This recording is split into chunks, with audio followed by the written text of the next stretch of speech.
కేంద్ర ప్రభుత్వం అమలు చేయనున్న 4 లేబర్ కోడ్లను రద్దు చేయాలని, అదేవిధంగా జీరాంజీ పథకాన్ని రద్దు చేయాలని డిమాండ్ చేస్తూ కేంద్ర కార్మిక సంఘాలు ఇచ్చిన సార్వత్రిక సమ్మె ఏలూరు నగరంలో ఘనంగా జరిగింది.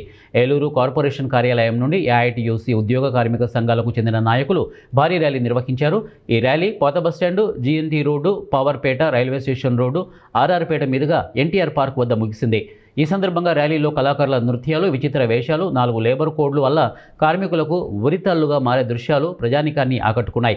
ఈ సందర్భంగా పార్క్ వద్ద జరిగిన సభలో పలువురు కార్మిక సంఘం నాయకులు మాట్లాడుతూ ఎన్డీఏ ప్రభుత్వం గత 11 సంవత్సరాలుగా రైతులకు, కార్మికులకు, వ్యవసాయ కూలీలకు, ప్రజలకు, ప్రభుత్వ రంగ సంస్థలకు నష్టం జరిగే విధానాలను అవలంబిస్తోందని విమర్శించారు.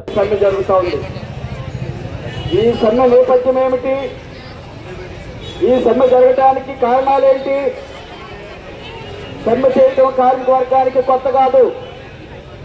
గత అనేక సంవత్సరాలుగా 1991 సంవత్సరంలో నూతన ఆర్థిక విధానాలు ప్రవేశపెట్టిన దగ్గర నుంచి ప్రతి సంవత్సరం లేదా 2 సంవత్సరాలకు ఒకసారి సమ్మెలు జరుగుతూనే ఉన్నాయి.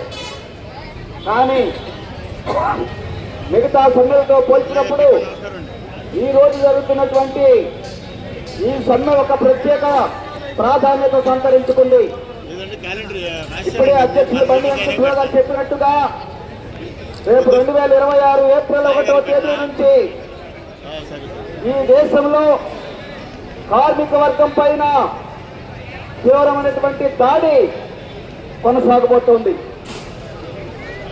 ఈరోజు దేశాన్ని పరిపాలిస్తున్నటువంటి మోడీ, అమిత్ షాల ప్రభుత్వం, కార్పొరేట్ల ప్రభుత్వం పూర్తిగా ప్రజల సంక్షేమాన్ని మరిచి